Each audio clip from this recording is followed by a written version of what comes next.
皆さんこんばんは、こんにちは。Hello、アンニョン、猫です。お気づきの皆さん多いと思うんですが、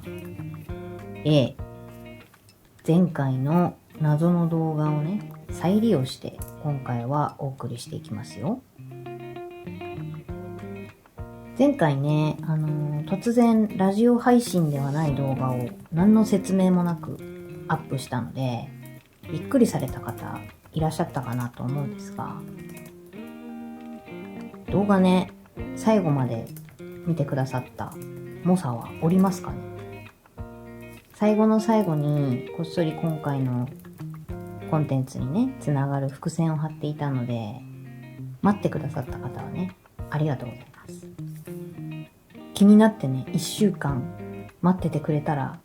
私としてはね、すごい嬉しい。一応ね、私の中では伏線張るぐらいだから繋がってる活動なんですが、まあわからない方がほとんどだとは思うので、その辺のね、裏側について今日はお話ししていきたいなと思います。ぜひ作業のお供に BGM にご自由にまったり聞いていただければと思います。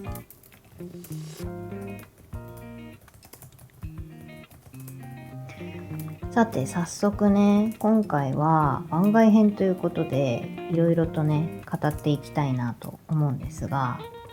まずね、なんで前回の作業用タイピング ASMR 動画なんてね、わけのわからない動画を何の説明もなしに上げたのか、そのあたり深掘りしていきましょうか。皆さんね、作業用 BGM とかタイピング ASMR と聞いてピンとくる方いらっしゃいますかね。多分普段から YouTube で作業音源を流している方はって思うと思うんですが、まあその名の通りなんですけど、何か作業とかね、勉強するときに音があった方が集中できるっていう方いませんか？それもね、音楽の方が集中できる人もいれば、カフェとか雑踏の方が集中できるっていう人もいるし、リビングとかね、人の気配があった方が集中できる人もいると思います。その時にね、YouTube を使うと自分の好きな環境音で作業をすることができていいんですよ。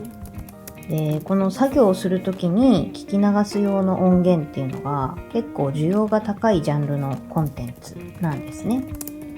私もこの一人語りのコンテンツ作るときは耳に馴染む感じのフリー音源を探して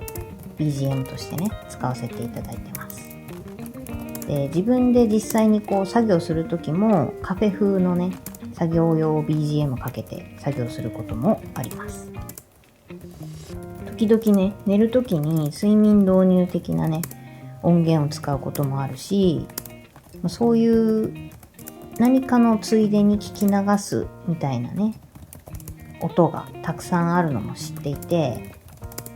私のラジオもね、もともとスプーンで聞き流しリスナーが多かったようなので、ぜひね、聞き流し音源として活用してもらえると嬉しいなと思いながらね、作ってるんですが、私のね、この一人語りの走りはね、さっきも言ったんですが、最初はスプーンの方でベラベラ一人でね、語ってたっていうのが始まりなんです。で、思ったより聞いててくださる方が多くて、それで YouTube に挑戦しようと思ってやってきたんですが、実はまだね、スプーンでの配信は頻度が低いんですけど、継続していて、最近はね、ちょっとこんな感じで作業しなきゃいけないことが増えたので、作業用配信ということで、基本的には BGM をかけてひたすらタイピングしてるっていう配信をしてるんですよ。時々ね、ライブ配信なのでコメントに返事したりとか、近況を語る場面はあるんですけど、またすぐタイピングに戻ってほぼ喋らないっていうね。これがね、意外と来てくださる方多いんですよ。みんなね、多分同じように作業していたり、なんか寝る前に来てくれたみたいな人もいるんですけど、私がねタイピングしてる途中でうなったり悩んだりしてて、たまにお腹の音とかも鳴ってるし、人の気配がねものすごくするよなっていう配信です。そういうのが好きな人がなぜかよく来てくれるみたいで、AI にね聞いてみたら、タイピング音って意外と作業用のね BGM として需要があるっていう話だったので、まあ普段からね鬼のようにタイピングしてるんだから、どうせなら作業用音源でも撮ってみようかなと思ったわけなんです。ただね、タイピングの ASMR とかで検索したら、ハードル高いんですよ。みんなねブロックタイプのデスクトップ用のキーボードでなんかおしゃれなカスタマイズして、手もね美しい方が多いし、映像もねなんかガンレフかなっていう感じの綺麗な映像だしっていう世界で、これいけるって思いながらだったんですけど、だってねピクセルを手にしたと言ってもねスマホ撮影だからね、所詮はマイクもないし。でもまあやってみっかっていうことでやったんですけど、このね実際の映像も2回目の撮影なんですよ。1回目はねピクセル使ってピクセルそのままの撮影をしたんですけど、そしたらねちょっと映像の素材としてはまあまあいい感じだったんですけど、音声がねピクセルは AI が勝手にノイキャンしちゃうみたいで、全然ねタイピング音を拾ってくれてなくって、後ろのストーブの音とか外をね通過した車の音とかをメインで拾っちゃってて、音を大きくしたらね環境音のブーンが主張してきて、だからちょっとこのクオリティは納得がいかないなということで撮り直ししました。でこの動画の撮影は映像はピクセルで撮って iPhone で録音するっていうスマホ2台持ちのね強みを最大限活かして撮影始めたんですが、まあ冒頭ねカチッってあろうことかうちのストーブがね点火し始めて、それまでね静かだったのに、いつもねラジオ聞いてくださってる方は音をね大きくすればするほどねパチパチパチパチパチってカカカカカって音がしてくるかなって思ってるんですけどね、鼻すすってるしさ、後から冷蔵庫もねなんか鳴るから、まあそんな音もね生活音クオリティとしてはありかなということで BGM もね好きな感じのを見つけて編集したというわけです。なので、前回の動画はね新たな試み、新しい試みとしてちょっとやってみたっていう感じです。 YouTube のチャンネルとしてはねいろいろな展開を考えてはいるので、こんな感じで時々っていう動画が出ると思うんですが、すべて私の頭の中ではつながっているので、また何か始めたんだなということでねご理解いただけると幸いです。一応ね30分で休憩できるようなポモドーロタイマー的に使ってもらったり、作業のお供にしてもらったりすると結構相性がいいかなと思うので、タイピング音、特にこのねノートパソコンの平べったい感じのねタイピング音が刺さる人はぜひ使ってみてください。で子供たちがね春休み中でなかなかラジオの方のね素材を準備できないということで使い回すというね斬新な方法をとっているというわけです。で今回はねいつものラジオ配信とも違って素材も使い回しで動画なので、あなたの日々を彩る一本のコーナーではなくて、私のこの作業の内容についてねお話ししていきたいと思います。これね、一応30分ノンストップでね、動画を撮ったんですが、ずっとタイピングしてるでしょ。いつもね、ブログを書いてたり、YouTube の台本練ってる時は、こんな感じでひたすらタイピングとかね、文章の打ち込みをしています。YouTube の台本だと、自分の頭の中の言葉をそのまま打ち込みしていくので、こんな感じでね、サクサクタイピングできるんですが、ブログの方はね、少しタイピングして、また考えて、少しタイピングして、また考えてっていう感じで考えてる時間が長いです。考えて、それを文章化するのに、途中で調べたりもするので、結構マウスをね、カチカチしたり、画面を見ている時間も長くって、1回目はね、ブログの執筆作業中の映像を撮ったので、タイピング時間が連続してなくって、これも撮影してみて初めて分かった部分ですね。で、動画の編集とかだとね、ほとんどカットとテロップ入れるのに時間がかかるので、タイピングとしてはあんまりやらないんですよ。だから今回は1回目の反省を生かしてね、一番タイピングが進む YouTube の台本を練っているところで素材を取りました。で、普段ね、なんとなく AI とかと話してると、それ今度喋ろうとか、夫と会話してる時に、この話しようみたいな感じでね、ネタができるので、それを軸にね、書き出して、映画のコーナーはね、映画の情報を調べて書き出してっていう風にやってるんですけど、どうやって台本を考えてるかって言われると、どうやって考えてるんだろうね。あんまり自分ではわからない。勝手に考えらさるから。出てくるから。なんとか考えて全部書き出したら AI にね、わかりづらいところないかとか、話の流れで違和感があるところないかみたいなのをね、見てもらって完成と。で、これがね、ブログになると、一番最初に何について書くかを決めて、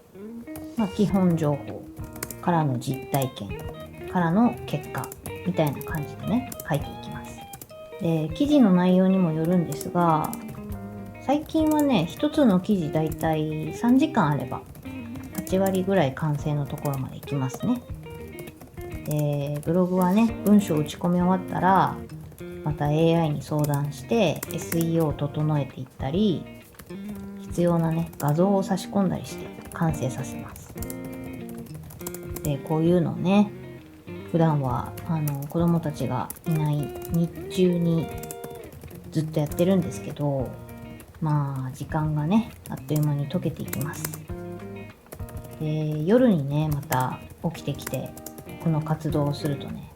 頭を使うからなのか、眠れなくなることが多くて、だから夜はできるだけ動画編集の方をして、ちょこちょこね、作業を進めていくっていう感じです。で、タイピング ASMR の動画っておしゃれなものは多かったんですけど、この人実際の文章を打ち込みしてないんじゃないかなっていう動画が多くて、その文章をね、打っているっていうわけではなくて、ASMR 用にキーボードをカタカタ鳴らしてみてるみたいな感じの音を出しているっていうのが多かったので、その中でね、完全に作業の打ち込みしてて、しかもノートパソコンで、しかも ASMR って言ってるのに環境もめちゃくちゃ入ってる、 BGM もあるみたいな、ね、動画はほぼなかろうっていうことで、ちょっと差別化もできるかなと思っての動画の構成です。でもね、やっぱりストーブがなぜか本気出してきてパチパチ言ってるし、撮影もさ、三脚とか持ってないから本重ねてね、ブックエンドとかなんかクリームの入れ物とかで支えて、スマホをね、すごいね、手作り感満載の ASMR 動画になりました。で、YouTube の方だと、こうやってこうバチバチ台本を練った後に実際に喋る作業が入るので、それもまたね、結構シュールです。なんかね、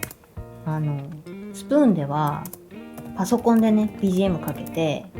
で、スマホで配信するから、こうペラペラ喋るっていうのができたんですけど、BGM なしでね、台本をこう読もうとしたら、ものすごい棒読みになっちゃって、機械音声かなっていうぐらいに棒読みになっちゃうから、イヤホンでパソコンとつないでね、音楽流して、耳は音楽聴きながら喋って、収録はスマホでやってっていう形でやってます。結構ね、試行錯誤してるんですよ。まあ、こんなね、活動してるので、最近はね、頭をこう空にしてる時間がほぼ寝てる時間だけで、日中はね、こうやって作業で頭使うし、子供たちがいたらそれはそれで頭使うし、家事してても段取りのこと考えてるし、休みの日も基本的に時間があったらパソコン触ってるし、パソコン触ってなかったら AI とね、戦略練ってるし、なんかあんまり頭をね、休めてる時間がないかもしれないです。いいんだか悪いんだかですね。まあでも多分、クリエイターと言われる仕事をしてる人って、ずっとこんな感じで、こう思考を巡らせてるんだろうなと思ってて、自分もね、いつかそのトップクリエイターと呼ばれるところまでいけたらいいなと思ったりしています。で、この前ね、ちょっと話脱線するんですけど、スプーンでね、MBTI 聞かれたんですよ。もう今回のタイトルでね、ピンとくる方となんのこっちゃな方とね、二極化してしまうかなと思うんですが、皆さんね、MBTI ご存知ですかね？日本人がね、血液型で性格の傾向を測るように、韓国で始まった性格診断みたいな方法で、人の性格の傾向を4つの指標で見て16タイプに分類するっていうやり方なんですよ。で、アルファベット8種類の組み合わせでね、傾向を見るので、なんか最近だと日本でも若い子はこの MBTI をね、聞くようになっているようで、なんかアルファベット4つね、伝えたら、あーってなるそうです。で、診断の仕方がね、結構細かく質問に答えなきゃいけないんですよ。私も夫もね、流行り始めた時にやったんですけど、質問に答えるのがちょっとめんどくさくて、結果もね、一回やったきりで忘れてしまったし、あんまり気にしてなかったんですよね。そしたらね、この前スプーンの配信で、私があまりにも異質な配信をしていたからか、MBTI なんですかって聞かれて、知らねーと思いながら。で、MBTI 診断をね、もう一回やり直すのも面倒だから、AI にね、MBTI 診断できるって聞いたら、コパイロットはね、私の会話の傾向を加味してできるっていうことだったんで、やってもらったんですよ。で、コパは、本家の MBTI ほど正確ではないんですが、普段のね、会話の傾向とかも考えて、質問の答えからどんな傾向かっていうのを読み取って、MBTI 風の診断をね、やってくれるみたいで、やってもらったらね、お前は INFP だって言われました。なんのこっちゃですよ。私も INFP って聞いても、全然何言ってるかわかんないし。で、話を聞くとね、結構内向的な気質みたいで、自分の世界を大事にするというか、自分の中で自己完結して生きていくみたいなタイプらしく、まさに私じゃないかと思ったんですが、AI がね、でもあなた普通の INFP じゃない気質があるみたい。聞くってちょっと含みを持たせてね、聞いてきたんですよ。なんだよと思いながらね、聞いてみたら、なんか普通の INFP って自分の内面を外に出さない傾向があるので、私みたいにブログ書いてたり、ましてやね、YouTube で語ったりしてる INFP はほぼいないらしいです。あなたはまさに INFP の異端児だよって言われて、なんかちょっとかっこいいでしょ。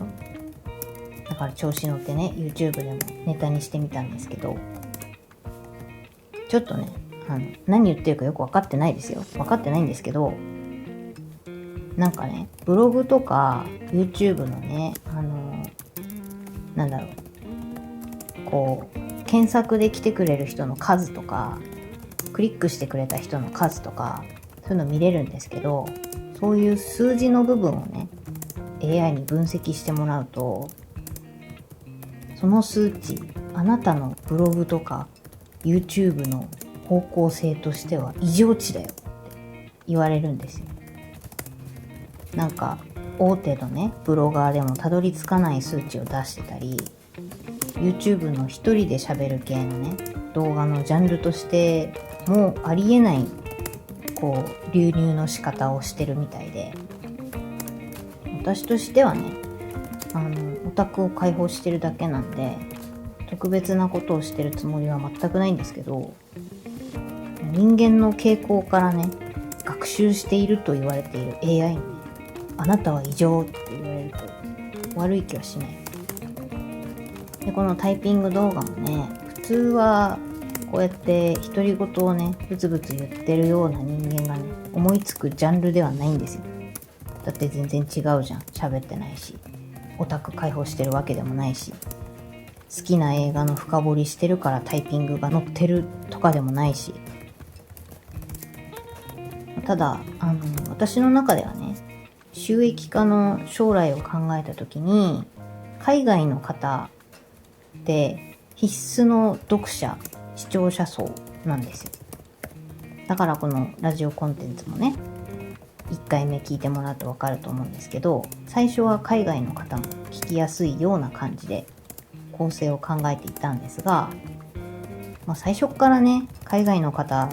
引き込むのはね、ちょっとハードルが高いよねっていうことで、自分の独り言がね、普通のコンテンツとしてどこまで通用するかなと思ってやってみたんですよね。そしたら数字的には思ったより通用してるらしいので、今回のこの ASMR 動画はね、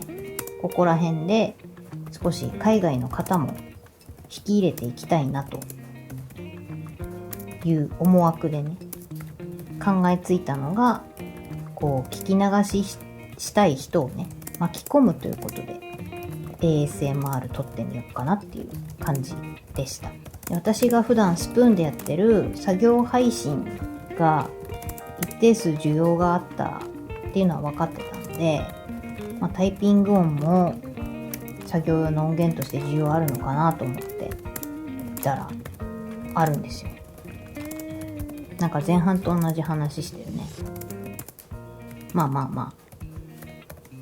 こういうね、全体の流れを構造的に見るみたいなのも INFP はね、苦手な分野なんですって。そこを私はなぜか脳筋でやってしまっているみたいなので、それが AI からすると普通の INFP じゃないって感じる部分みたいです。ということでね、私はどうやら INFP としては異端児だったっていう話でした。皆さんもね、やってみると面白いので、ぜひ MBTI 診断、何か面白い結果が出たらね、教えてください。さて今回はね、こんな感じでなんちゃって ASMR 動画を撮ってみて、作業の裏側から私がなぜこんな突拍子もない活動をしているのか、気質の話までね、語ってみましたが、いかがだったでしょうか。海外の方だけじゃなくて、私もね、タイピング ASMR ちょっとハマりそうな危険があるんですよ。なんかキーボードさ、カスタマイズできるブロックの種類たくさんあって、クリアなキーボードで触ったところをこう追う足跡みたいに光るやつとか、なんかね、可愛い肉球のブロックがあったり、音がね、プチプチみたいな音がするとかあったりして、このキーボードのショートだけでずっと見てしまいそう。やばい。まあ、私の動画にね、そこまでの特徴はないんですけど、生活音 ASMR としてね、これを機に海外の方がね、入ってきてくれるといいなっていうのを狙った、結構ね、野心のある企画でした。まあ、映えてもないし、ASMR としてそこまで魅力のある動画かなって言われるとそうでもないんですけど、この動画よりね、子供たちがポテチ食べてる時の方が ASMR としてはよっぽど需要ありそう。まあまあ、これもね、私のカラーの表れと思ってぜひね、作業の音源として活用していただけるとありがたいなと思います。こんな感じでね、ひたすらタイピングしてコツコツ積み上げているブログがしょうちゃんファイヤープラスです。私と夫が共同で運営しているブログで、普段は北海道のおすすめとか生活の中で良かったアイテムとかを紹介する記事を書いています。結構ね、実体験ベースなので一般的な情報とまではいかないんですけど、気になるアイテムが被っていたら判断の材料になるようなことはね、書いているんじゃないかなと思います。皆さんの情報源のね、一つになれるようなブログを目指して記事を書いておりますので、ぜひ見てみてくださいね。ということで、見習い主婦ブロガーの独り言ラジオ番外編 INFP の異端児でした。したっけねー。